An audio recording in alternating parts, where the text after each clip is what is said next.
Dear students of class 11th, welcome in SNS Maths class. So, topic permutation combination का ये second lecture है जिसमें हम लोग प्रिंसिपल ऑफ काउंटिंग को डिस्कस करने जा रहे हैं। हमने प्रीवियस लेक्चर में जो परमुटेशन कॉम्बिनेशन टॉपिक का जो फर्स्ट लेक्चर था जिसमें हमने एक छोटा सा कॉन्सेप्ट फैक्टोरियल के बारे में लर्न किया था को हमने स्टडी किया था। सो नाउ अब हम मूव कर रहे हैं एक्चुअल टॉपिक पे, दैट इज जिसमें हम लोग पहले प्रिंसिपल ऑफ काउंटिंग से स्टार्ट करेंगे। सो ये प्रिंसिपल ऑफ काउंटिंग है क्या? अगर इसको मैं ऐसे समझ सकता हूँ थोड़ा सा कि सपोज करिए कि आप एक किसी पार्टी में गए हैं और या किसी गैदरिंग में आप अपने स्कूल पहुंचे और आपकी क्लास में 30 स्टूडेंट्स है और हर एक स्टूडेंट के साथ हैंडशेक किया और अब आपसे पूछता है कोई कि how many handshakes are there. So एक तरीका है क्या है कि आप हर स्टूडेंट को कहेंगे कि चलिए भाई एक एक करके हैंडशेक करना शुरू करिए और क्या करेंगे, हम उसको काउंट करना शुरू करेंगे। नहीं, और मैं एग्जांपल ले सकता हूँ। सपोज हमें पता है कि ओके स्क्वायर के अंदर 2 डायगोनल्स होते हैं या हेक्सागन, ऑक्टागन। लेकिन अगर मैं बोलता हूँ एक पॉलीगन है जिसके अंदर 20 साइड्स हैं और उसके नंबर ऑफ डायगोनल्स बताइए क्या होगा। तो क्या करेंगे, 20 साइड्स का एक पॉलीगन ड्रॉ करेंगे और ये करके डायगोनल्स को हम क्या करेंगे, एक एक डायगोनल्स को उसमें से ड्रॉ करके गिनना शुरू कर देंगे। टेक लॉट ऑफ टाइम, बहुत समय लेगा, लेकिन कर क्या रहे, काउंटिंग कर रहे हैं ना। सो एक्चुअली इस परमुटेशन कॉम्बिनेशन के अंदर हम इसी तरह की काउंटिंग को डिस्कस करते हैं। तो बिफोर वी स्टार्ट कि what we mean by permutation और या कॉम्बिनेशन का क्या मतलब है, उसके पहले हम लोग पहले ये जो का तरीका है, क्योंकि अब ये तो नहीं हो सकता ना कि आप सभी को कहीं भाई एक दूसरे के साथ हैंडशेक करिए, मैं गिनना चाह रहा हूं, है ना। या मैं ये बोलता हूँ कि ओके मुझे बताइए कि जितने भी 4 डिजिट्स नंबर हैं उसमें से कितने नंबर ऐसे जो 7 से स्टार्ट होते हैं। सो क्या करेंगे, हम लिखेंगे उनको और तब काउंट करेंगे, तो बहुत समय लग जाएगा। That mean we need some technique. हमें क्या करना है कि कुछ ऐसी टेक्निक डेवलप करनी है जिसकी हेल्प से हम सबको लिखने की बजाय बिना लिखे हुए हम काउंट कर पाए, और इसी को हम लोग प्रिंसिपल ऑफ काउंटिंग, जिसको मैं फंडामेंटल प्रिंसिपल ऑफ काउंटिंग हम लोग बोल रहे हैं, उसमें उसमें स्टडी करेंगे। Okay, let us start. ऐसा करते हैं कि सपोज करिए कि आप एक शॉप में गए, है ना, और वहां पर क्या करना है, उस शॉप से मुझे क्या करना है कि कुछ परचेजिंग करनी है, और वहां पर मैंने डिसाइड किया कि टी शर्ट्स जो हैं उस शॉप में, सपोज करते हैं कि उस शॉप के अंदर 3 डिफरेंट कैटेगरी के टी शर्ट्स अवेलेबल थे। ओके, और 2 डिफरेंट कैटेगरी के, 2 डिफरेंट ब्रांड्स के शर्ट्स अवेलेबल है। और अब ये आपको क्या करना है कि एक टी शर्ट और एक शर्ट परचेज करना है। कैसे करेंगे, इन how many way you can do this, है ना, कैसे कर सकते हैं। क्योंकि अब हमारे पास टी शर्ट है तो हम या तो फर्स्ट टी शर्ट को चूज करें, या हम सेकंड टी शर्ट को चूज करें, या थर्ड टी शर्ट को चूज करें। कोई एक टी शर्ट लेंगे ना। लेकिन अगर हमने फर्स्ट टी शर्ट डिसाइड किया है तो फर्स्ट टी शर्ट के साथ हम शर्ट 1 या शर्ट 2, यानी फर्स्ट ब्रांड का शर्ट जो है वो, या सेकंड ब्रांड का जो शर्ट है उसमें से कोई भी एक शर्ट हम परचेज कर सकते हैं। सिमिलरली अगर हमने सेकंड टी शर्ट को चूज किया है, सेकंड ब्रांड के टी शर्ट को चूज किया है, तो उसके साथ भी तो हम सेम रिपीट कर सकते हैं इसी तरीके से, या नहीं। यानी इसका मतलब ये हुआ, हम क्या कर सकते हैं, हम first T shirt, first shirt, हम first T shirt, second shirt, हम second T shirt, first shirt, हम second T shirt, second shirt, और हम थर्ड ब्रांड का शर्ट के साथ फर्स्ट और थर्ड के साथ सेकेंड। कितने हैं, 1 2 3 4 5 6। सो इट मीन आपको अगर एक टी शर्ट और एक शर्ट से, जब मैं बोलूंगा कि एक टी शर्ट, तो what I am saying, 1 T shirt and 1 shirt. आपको शर्ट भी परचेज करनी है, एक शर्ट भी परचेज करना है और एक टी शर्ट भी परचेज करने जा रहे हैं, दोनों करना है, एंड इज देयर, है ना। तो कितने तरीके से कर सकते हैं, 6 तरीके से कर सकते हैं। We can do this by 6 ways, and here are the, we'll list all the 6 ways ना। लेकिन अगर ये नंबर्स बड़े हो जाए तो शायद हम ये नहीं कर पाएंगे ऐसा। लेकिन अगर थोड़ा सा मिला के देखें, मतलब मैचिंग करके देखते हैं, there are 3 number of type of T shirts are there, 2 different shirts are there. अगर इसको मैं ऐसे समझता हूं कि मैं एक शॉप में गया, मुझे परचेजिंग करनी है। परचेजिंग क्या करनी है कि मुझे एक वर्क करना है, एक वर्क है मेरे पास कि एक टी शर्ट एंड एक शर्ट। तो एक वर्ड आया एंड ना, यानी क्या करना है, हम 1 टी शर्ट एंड 1 शर्ट, ये मेरा मतलब एक वर्क है कि जो मुझे परफॉर्म करना है। अब इस एक वर्क के अंदर एक्चुअली 2 वर्क छुपे हुए हैं। एक क्या है कि हम एक शर्ट को चूज कर लें, है ना, एक शर्ट परचेज कर लें, टी शर्ट मतलब, और एक शर्ट, या पहले शर्ट बोले बाद में टी शर्ट। अब उस एक टी शर्ट को हम 3 डिफरेंट वे से हम परचेज कर सकते हैं, और शर्ट्स को हम 2 डिफरेंट वे से। दैट मीन जो एक वो पूरा एक फुल एक वर्क था जिसमें हम एक टी शर्ट और एक शर्ट परचेज करने जा रहे थे, उसके अंदर 2 सब वर्क आ गए, तो छोटे छोटे वर्क है। पहला वर्क 3 तरीके से हो रहा है, 3 वेज से हो रहा है। सेकेंड वर्क 2 वेज से हो रहा है। और टोटल कितना हो रहा है, दोनों को मल्टीप्लाई करने से जो हमने आंसर लिखा था वो आ रहा है हमारे पास, है ना। यानी मल्टीप्लाई करने से मुझे आंसर मिल जाएगा। ठीक है ये ओके। इसको हम दूसरे तरीके से समझते हैं, दूसरी एक चीज देखते हैं। नहीं, हमें कोई एक ही चीज परचेज करनी है। दैट मीन हमें 1 टी शर्ट और 1 शर्ट, यानी in place of and now we are using और। यानी एक वर्क हो गया कि नहीं, हम उस शॉप में गए, या तो हम शर्ट लेंगे या टी शर्ट लेंगे। तब तो ये ऐसा हो गया ना कि देयर आर 3 टी शर्ट्स थे और 2 शर्ट्स थे। भाई 5 है ये टोटल, उसमें से कोई एक ही लेना है, तो कितने तरीके से कर सकते हैं इस वर्क को, 5 वे से ना। और ये कैसा लग रहा है, क्योंकि इसमें भी हमारे पास 2 वर्क था। एक वर्क था जिसको हम 3 तरीके से 3 वे से कर सकते हैं, दूसरा वर्क था जिसको हम 2 वे से कर सकते हैं, और टोटल कितना हो गया, 3 + 2 5 आ गया। अब जरा इन दोनों कंडीशंस में ध्यान देंगे हम लोग। एक में हमने क्या किया था, हमने जो हमारा वर्क था उसमें हम एंड यूज कर रहे थे इंग्लिश का। What we are doing? We are interested to purchase 1 t-shirt and 1 shirt. Second में हम क्या कर रहे हैं, हमने कहा कि नहीं नहीं, हमें either we want to purchase 1 t-shirt or a shirt. तो सेकेंड में क्या हुआ, जिसमें हम और यूज कर रहे थे, हमें ऐड करने से आंसर मिल रहा है, और फर्स्ट में हमें मल्टीप्लाई करने से आंसर मिल रहा है। आप और भी तरीके, कोई और दूसरा एग्जांपल ले लीजिए और सेम चीज को परफॉर्म करके देखिए ऐसे ही।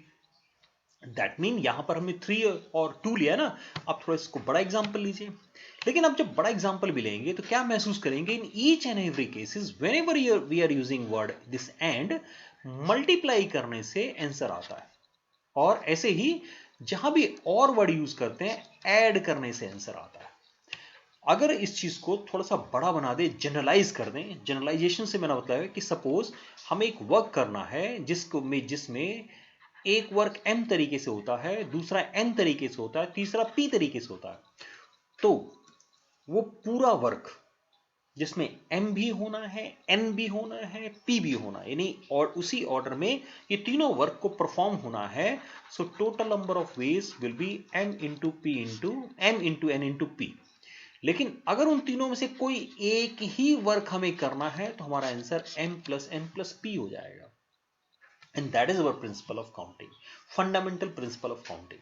यानी जिसमें क्या कर रहे हैं हम कि हम काउंट, अब हमने क्या किया ना कि हमें काउंट करने के लिए ये बनाने की जरूरत नहीं है। हम सीधे क्या कर सकते हैं कि if we have to perform a work, अगर हमें क्या करना है, एक जॉब परफॉर्म करनी है, एक वर्क परफॉर्म करना है, जिसमें से एक वर्क m तरीके से होता है, दूसरा n तरीके से होता है, तो वो टोटल वर्क जो है, द कंप्लीट वर्क जो है, वो m × n वेज से परफॉर्म होगा।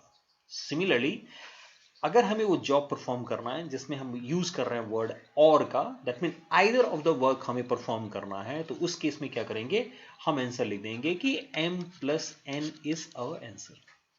ओके, लेट्स सी कि इसको डिफाइन कैसे करते हैं। हम इसको डिफाइन करने जाते हैं, और क्योंकि हमने टू डिफरेंट सिचुएशंस देखी हैं, तो उन दोनों सिचुएशनों को हम इस तरीके से डिफाइन कर सकते हैं। जो फर्स्ट सिचुएशन थी हमारी, उसको हम डिफाइन कर सकते हैं कि if an event can occur in m different ways, following which another event can occur in n different ways, then the total of occurrence of the event in the given order is m into n. That means एक उसमें से m तरीके से हो रहा है एक work, दूसरा जो उसके बाद हो रहा है अगर वो n तरीके से परफॉर्म हो रहा है, तो जो टोटल अकरेंस है उस पूरे इवेंट की वो m इंटू n हो जाएगा, and we call it fundamental principle of multiplication. इसी को हम लोगों ने नेम दिया है फंडामेंटल प्रिंसिपल ऑफ मल्टीप्लीकेशन, क्योंकि इसमें आंसर मल्टीप्लीकेशन से आ रहा है। और एक चीज और ध्यान देना है कि इसमें हम लोग एंड यूज कर रहे हैं लैंग्वेज के फॉर्म में। Similarly fundamental of principal of counting का जो हमारा दूसरा सिचुएशन थी, सेकेंड सिचुएशन थी, उसको हम लोग डिफाइन कर सकते हैं कि if there are two jobs such that they can be performed independently in m and n ways respectively, then either of the two jobs can be performed in m plus n ways. That means again two jobs हैं, two different jobs हैं जो independently एक m तरीके से दूसरा n तरीके से हो सकता है, और अगर उनमें से किसी एक जॉब को हमें परफॉर्म करना है, so the number of ways will be m plus n, और इसको हम लोग फंडामेंटल प्रिंसिपल ऑफ एडिशन बोलते हैं। That mean we have two principle, one is fundamental principle of multiplication and another one is fundamental principle of addition. बहुत ही simple language में मैं ऐसे कह सकता हूं कि अगर हमारे पास कोई एक जॉब परफॉर्म कर रहे हैं जिसके अंदर जो डिफरेंट जॉब्स है वो m into M N P तरीके से परफॉर्म होता है, तो अगर एंड जब हम बोलते हैं उसको, तो उसमें अगर हम एंड यूज कर रहे हैं तो क्या करना है, जो कंप्लीट वर्क जो है m into N into P तरीके से p वे से परफॉर्म होगा। और if we want to perform either of them, that mean और अगर हम यूज कर रहे हैं तो वहां पर क्या करेंगे, हम ऐड कर देंगे।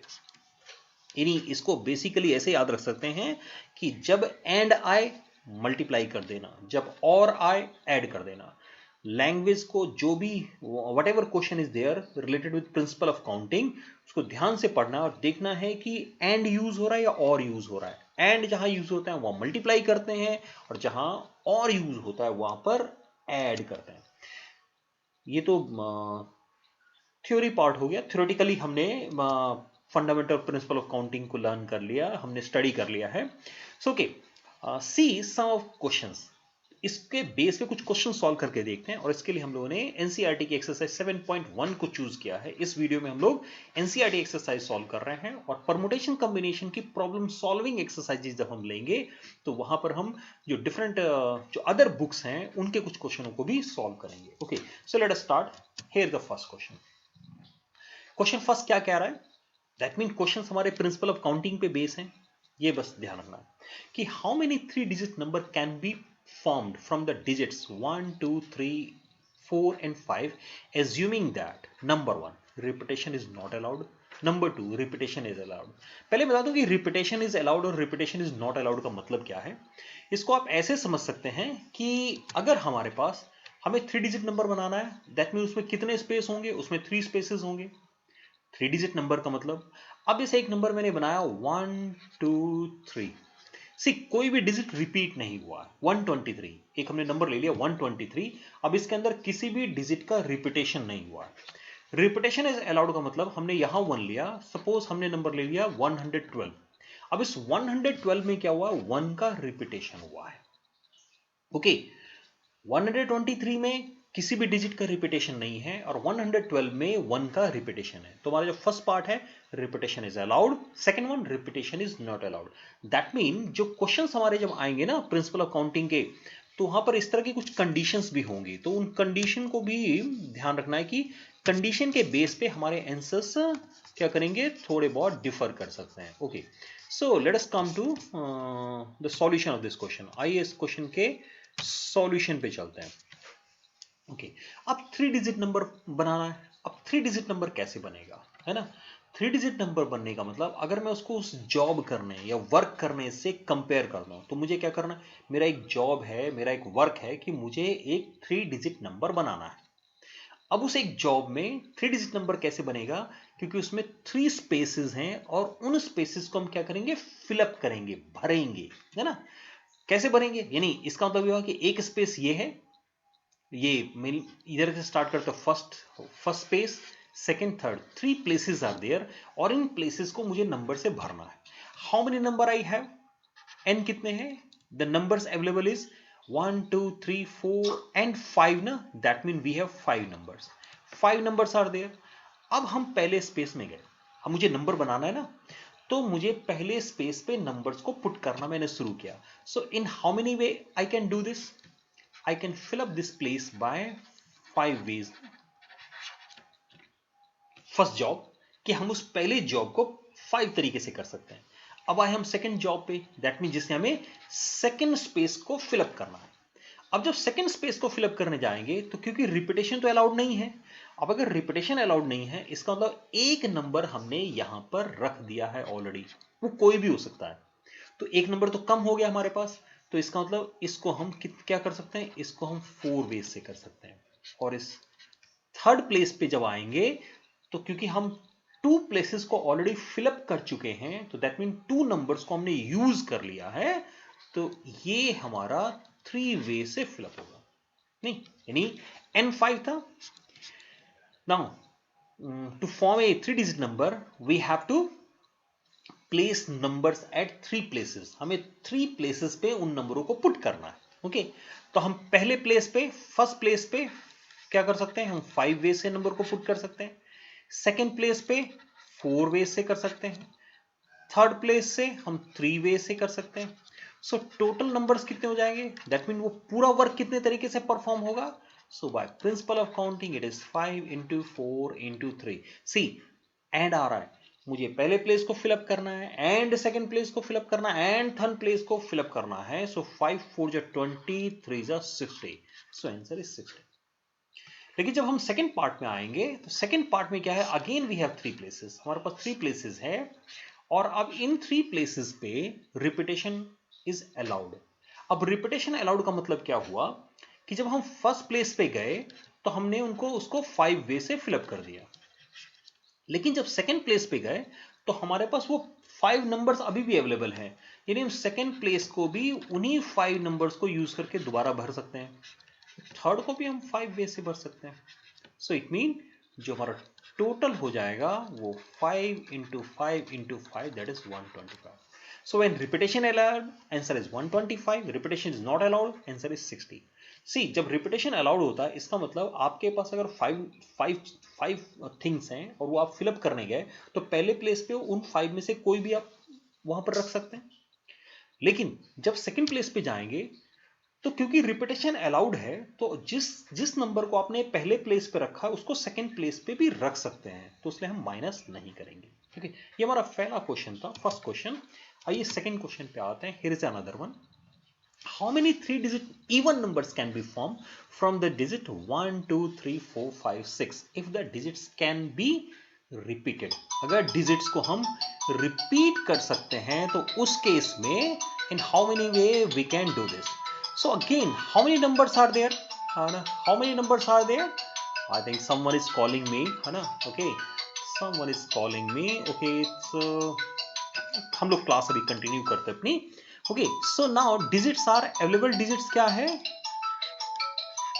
So maybe the mobile phone is not with me here. तो अभी इसको बंद करने में समय लगेगा, तो हमने इसको बजने दिया है। ओके, डिजिट्स क्या है हमारे पास, 1 2 3 4 5 6, दीज आर द 6 डिजिट। तो नंबर ऑफ डिजिट्स हमारे पास 6 है। इसमें इवन कितने हैं ये ध्यान देना है, 3 इवन है, और ऑड नंबर कितने हैं, 3 ऑड नंबर है। अभी क्या करना है इस क्वेश्चन को, okay just a minute, let me continue.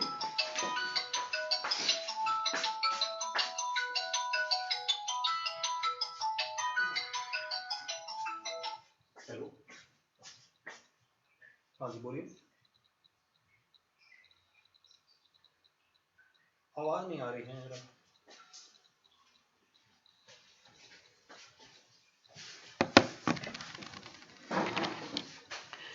Okay let's see the question, ठीक है ना। So what we want to do, how many 3 digit number, even numbers ना. So again हमें fill up तो 3 numbers को ही करना है ना. हमें क्या करना है, see here again what we want to do, हमें 3 places को fill up करना है. How many 3 digit even numbers can be formed from the digits 1 2 3 4 5 6 if the digits can be repeated. ध्यान रखना है, digits को repeat कर सकते हैं. अभी numbers even होने चाहिए. अब एक चीज बताओ, even number का मतलब क्या हुआ? जब even number कैसे देखते हैं?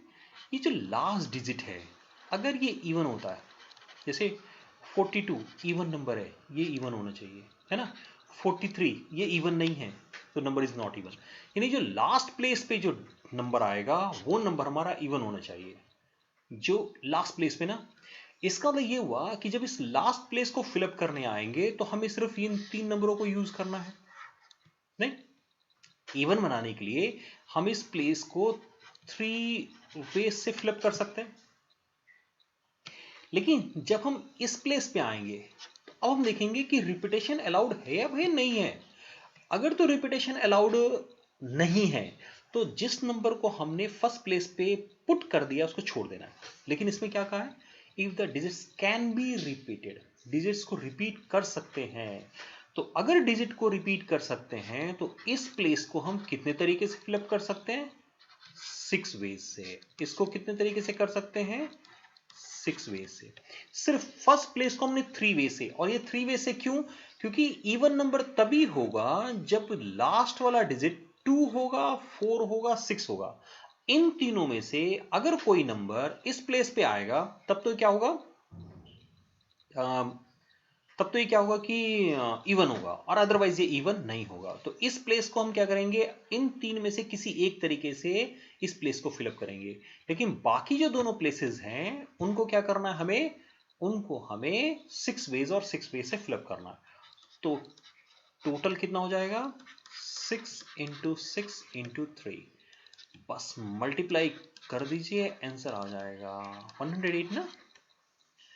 चलिए और देखते हैं कि okay what type of questions are there here. Okay here is the third one. How many 4 letter code can be form using the first 10 letters of the English alphabet if no letter can be repeated. अब ये question हमें थोड़ा थोड़ा समझ में आ गया है कि अब थोड़ा आसान होने लगा होगा कि भाई 4 लेटर का कोड बनाना है, इसका मतलब 4 प्लेसेस होंगे. हमारे पास कितने हैं इंग्लिश अल्फाबेट्स के, 10 अल्फाबेट्स हैं. किसी भी लेटर को रिपीट नहीं करना है, इसका मतलब फर्स्ट प्लेस को 10 वेज से, सेकंड प्लेस को 9 वेज से, थर्ड प्लेस को 8 वेज से, और फोर्थ प्लेस को 7 वेज से. So total number of 4 letter code is 10 into 9 into 8 into 7. I am leaving this multiplication for you. Question थोड़ा easy था. See another one. How many 5-digit telephone number can be constructed using the digit 0 to 9 if each number start with 67 and no digit appear more than once? Again see. क्या करना है इस question के अंदर, हमें एक telephone का number, telephone के नंबर्स होते हैं ना, अभी तो मोबाइल नंबर्स हैं, तो मोबाइल नंबर्स तो भाई 10 डिजिट्स 11 डिजिट्स के होते हैं ना. सो यहाँ पर पुराने जो नंबर्स हैं कम डिजिट के भी होते थे, तो 1 2 3 4 5 डिजिट टेलीफोन नंबर्स बनाने. एन क्या है, 10 है. 10 क्यों है, क्योंकि हमारे पास 0 1 2 3 4 5 6 7 8 9 10. 10 नहीं ना, 10 है, 9. ओके 10 नहीं हो सकता ना.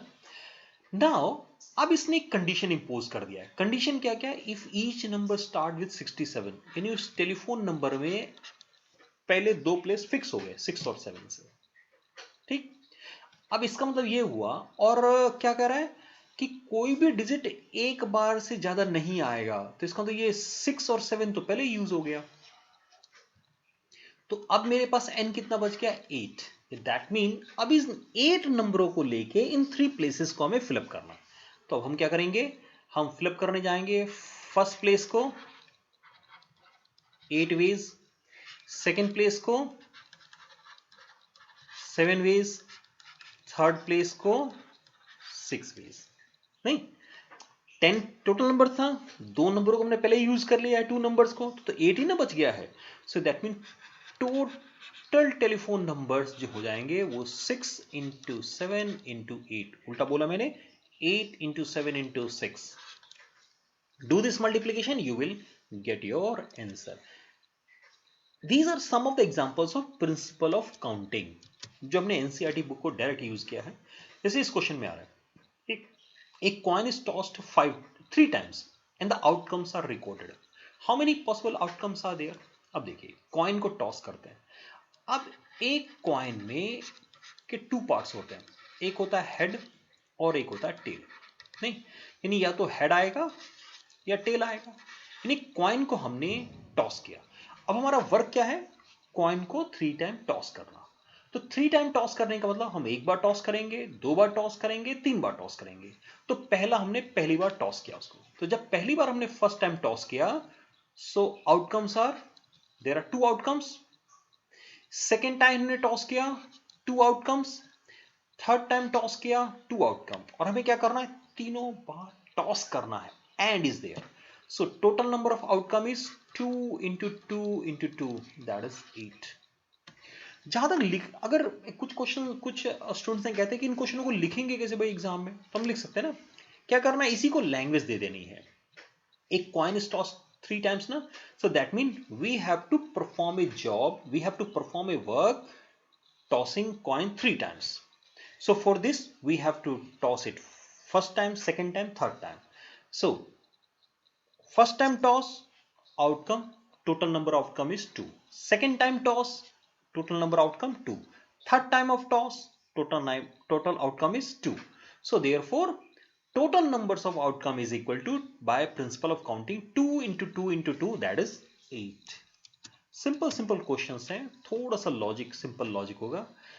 जैसे इस क्वेश्चन में कह रहा है, given 5 flags of different colors, how many different signal can be generated if each signal requires the use of 2 flag, one below the other? See meaning क्या है? जैसे कहते हैं ना कि हमारे पास 5 डिफरेंट कलर के इस तरह के फ्लैग है, ये 4 है ना, ये 5 हो गया। ये 5 डिफरेंट कलर के हमारे पास फ्लैग्स हैं। क्या करना है? इसमें से हमें एक सिग्नल बनाना है, जिसमें हमें क्या करना है कि if each signal requires the use of 2 flag, यानी एक सिग्नल को बनाने के लिए हमें क्या करना है? एक के नीचे 1 below 1 2 कलर्स को यूज करना है। Given 5 flags of different colours, how many different signals can be generated? Each signal require the use of 2 flag. That mean colour number 1, colour number 2, colour number 3, colour number 4, colour number 5। अब 1 below 1, यानी जब हम इस place पे आएंगे तो क्या करेंगे? Out of 5 we can choose any colour ना। लेकिन जब सेकंड प्लेस पे आएंगे तो हम उसी कलर को यूज नहीं कर सकते हैं। हम क्या करेंगे? 4 वेज आ गया। यहाँ रिपीटेशन इज अलाउड और रिपीटेशन इज नॉट अलाउड का कोई क्वेश्चन ही नहीं होता है, क्योंकि इसमें क्या है, 5 डिफरेंट कलर्स के हमें फ्लैग दिए हुए हैं।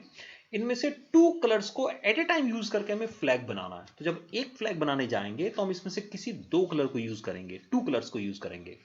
तो हम जब फर्स्ट कलर को चूज करने गए तो देयर आर 5 वेज। जब सेकंड को हम सिलेक्ट करने गए तो अगेन क्या हुआ? एक हमने ऑलरेडी यूज कर लिया है, तो 4 ways are there. So total हो जाएगा हमारा 5 इंटू 4 20। हम सब में मल्टीप्लीकेशन करते जा रहे हैं, एडिशन का कोई क्वेश्चन नहीं है। सो एनसीईआरटी की एक्सरसाइज में एडिशन का कोई क्वेश्चन उन्होंने इंक्लूड ही नहीं किया है, उसलिए ऐसा कोई क्वेश्चन नहीं आया है। लेकिन जब हम प्रॉब्लम सॉल्विंग की एक्सरसाइज सॉल्व करेंगे तो वहां पर आपको उसके भी क्वेश्चंस मिल जाएंगे।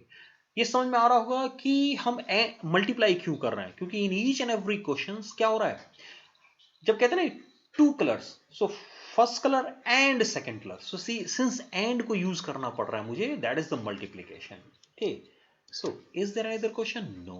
So these are the 6 questions of NCERT exercise. ये प्रिंसिपल ऑफ काउंटिंग सब के सब मल्टीप्लीकेशन के थे, principle of fundamental principle of multiplication से रिलेटेड सभी क्वेश्चन से। So these are the 5 questions of that exercise. हम लोग नेक्स्ट वीडियो में परमुटेशन के बारे में को स्टडी करने जा रहे हैं और देन कॉम्बिनेशन को स्टडी करेंगे। साथ में प्रॉब्लम सॉल्विंग की एक्सरसाइज के अंदर हम कुछ अच्छे क्वेश्चनों को सिलेक्ट करेंगे जो आपके डिफरेंट रेफरेंस जो आप बुक यूज करते हैं, जो आप बुक्स यूज कर रहे हैं, उनमें से कुछ क्वेश्चनों को हम और भी सॉल्व करेंगे। So thank you very much for watching this video, keep watching my channel, thanks.